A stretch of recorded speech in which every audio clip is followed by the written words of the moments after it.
Hi hello ನಮಸ್ಕಾರ ರೀ ಎಲ್ಲರಿಗೂ. ಇವತ್ತು ನಾನು ನಿಮ್ಗೆ ಉತ್ತರ ಕರ್ನಾಟಕದ ರೆಸಿಪಿ ಜವಾರಿ ಸೌತೆಕಾಯಿ ಕೋಸಂಬರಿ ಮಾಡಿ ತೋರಿಸ್ಬೇಕಂತ ಮಾಡೀನಿ ರೀ ಈ ವಿಡಿಯೋದಾಗ.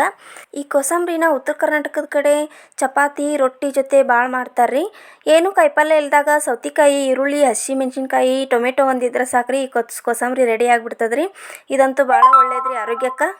ನಮ್ಮ ಮನ್ಯಾಗಂತೂ ಇದನ್ನು ಯಾವಾಗಲೂ ಮಾಡ್ತಾನೆ ಇರ್ತೀವಿ ರೀ ನಾವು. ಇದಂತೂ ನಮ್ಮ ಮನ್ಯಾಗ ಎಲ್ಲರಿಗೂ ಭಾಳ ಇಷ್ಟ ರೀ.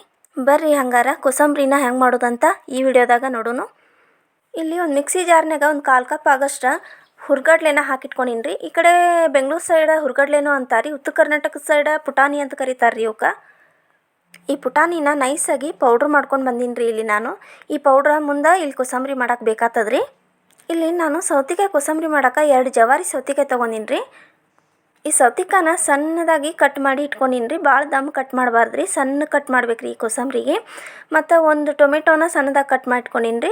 2 ಈರುಳ್ಳಿನ ಸಣ್ಣದಾಗಿ ಕಟ್ ಮಾಡಿ ಇಟ್ಕೊಂಡೀನಿ ರೀ. ಸ್ವಲ್ಪ ಹಸಿಮೆಣ್ಸಿನ್ಕಾಯಿನ ಕಟ್ ಮಾಡಿ ಇಟ್ಕೊಂಡೀನಿ.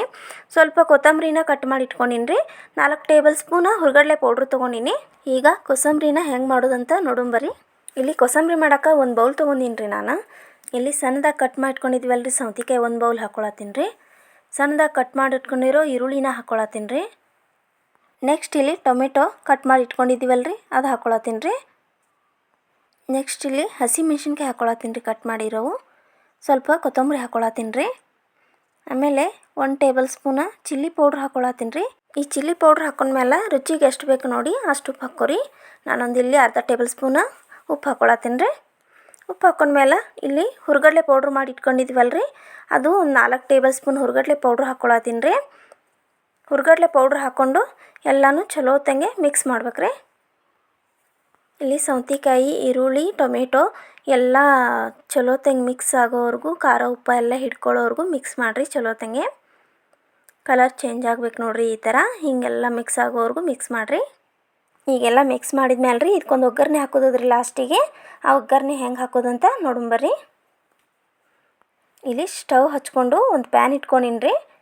ಇಲ್ಲಿ ಈ ಪ್ಯಾನ್ ಬಿಸಿ ಆದಮೇಲೆ ಒಂದು 2 ಟೇಬಲ್ ಸ್ಪೂನ ಆಯಿಲ್ ಹಾಕ್ಕೊಳತ್ತೀನಿ ರೀ ಒಗ್ಗರಣೆ ಹಾಕ್ಲಾಕ. ಇಲ್ಲಿ ಎಣ್ಣೆ ಬಿಸಿ ಆದಮೇಲೆ ಒಂದು ಅರ್ಧ ಟೇಬಲ್ ಸ್ಪೂನ್ ಸಾಸಿವೆ ಹಾಕ್ಕೊಂಡೀನಿ ರೀ. ಸಾಸಿವೆ ಎಲ್ಲ ಚಟಪಟ ಆದಮೇಲೆ ಒಂದು ಅರ್ಧ ಟೇಬಲ್ ಸ್ಪೂನ್ ಜೀರಿಗೆ ಹಾಕ್ಕೊಂಡೀನಿ ರೀ.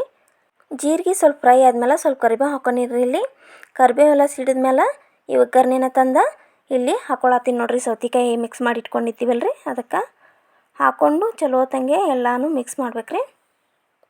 ಈ ಸೌತೆಕಾಯಿ ಕೋಸಂಬರಿನ ಇನ್ನೊಂದು ರೀತಿಲೂ ಮಾಡ್ತಾರೆ ರೀ ಮೊಸರು ಹಾಕಿ.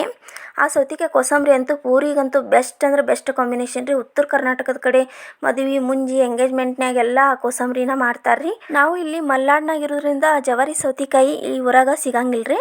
ಹಾಗಾಗಿ ನಾವು ಊರಿಗೆ ಹೋದಾಗ ಆ ಸೌತೆಕಾಯಿ ತೊಗೊಂಬಂದ್ರಂದ್ರೆ ನಾನು ಆ ಸೌತೆಕಾಯಿ ಕೋಸಂಬರಿನ ಹೆಂಗೆ ಮಾಡೋದು ಅಂತೇಳಿ ಮಾಡಿ ತೋರಿಸ್ತೀನಿ ರೀ. ನಮ್ಮ ಉತ್ತರ ಕರ್ನಾಟಕದ ಕಾಯಿಪಲ್ಯ ನೋಡೋಕೆ ಒಂದು ಖುಷಿ ರೀ ನಮಗೆ. ಉತ್ತರ ಕರ್ನಾಟಕದ ಕಾಯಿಪಲ್ಯ ನಾವು ಭಾಳ ಮಿಸ್ ಮಾಡ್ಕೊಳತ್ತೀವಿ ರೀ. ನಾವಂತೂ ಊರಿಗೆ ಹೋದಿವಿ ಅಂದ್ರೆ ಒಂದು ಬ್ಯಾಗ್ ಮೊದಲು ಕಾಯಿಪಲ್ಯ ಸಂತಿನ ಮಾಡ್ಕೊಂಬರ್ತೀವಿ ರೀ. ಹಂಗಂತ ಹೇಳಿ ಇಲ್ಲಿ ಜವಾರಿ ಸೌತೆಕಾಯಿನೇ ಬೇಕಂತ ಏನಿಲ್ಲ ರೀ.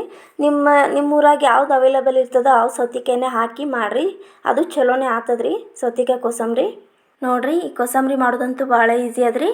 ಕೋಸಂಬರಿ 5 ನಿಮಿಷದಲ್ಲೆಲ್ಲ ರೆಡಿ ಆಗ್ಬಿಡ್ತದೆ ರೀ. ಈ ಕೋಸಂಬರಿ ಚಪಾತಿಗಂತೂ ಬೆಸ್ಟ್ ಕಾಂಬಿನೇಷನ್ ರೀ. ಈ ಕೋಸಂಬರಿನ ಹೆಂಗೆ ಮಾಡೋದು ಅಂತ ಹೇಳಿ ನೋಡಿದ್ರಲ್ರಿ. ಈ ಕೋಸಂಬರಿನ ನೀವು ಒಂದ್ಸರಿ ಟ್ರೈ ಮಾಡಿರಿ, ಹೆಂಗೆ ಬಂತಂತ ಹೇಳಿ ಕಮೆಂಟ್ ಮಾಡಿ ತಿಳಿಸ್ರಿ. ನಾನು ಮಾಡಿರೋ ಸೌತೆಕಾಯಿ ಕೋಸಂಬರಿ ನಿಮಗೆಲ್ಲ ಇಷ್ಟ ಆದ್ರೆ ಪ್ಲೀಸ್ ಒಂದು ಲೈಕ್ ಕೊಡಿರಿ. ನೀವು ಒಂದು ಲೈಕ್ ಕೊಡೋದ್ರಿಂದ ನನ್ನ ವಿಡಿಯೋ ಎಲ್ಲರಿಗೂ ರೀಚ್ ಆಗೋಕ್ಕೆ ಹೆಲ್ಪ್ ಆಗ್ತದೆ ರೀ. ಪ್ಲೀಸ್ ಒಂದು ಲೈಕ್ ಕೊಡಿರಿ, ಶೇರ್ ಮಾಡಿರಿ, ಸಬ್ಸ್ಕ್ರೈಬ್ ಮಾಡ್ಕೊರಿ ನನ್ನ ಚಾನಲ್ನ. ನನಗೂ ಸಪೋರ್ಟ್ ಮಾಡಿರಿ. ಥ್ಯಾಂಕ್ ಯು ರೀ ಎಲ್ಲರಿಗೂ ನನ್ನ ವಿಡಿಯೋ ನೋಡೋದಕ್ಕೆ.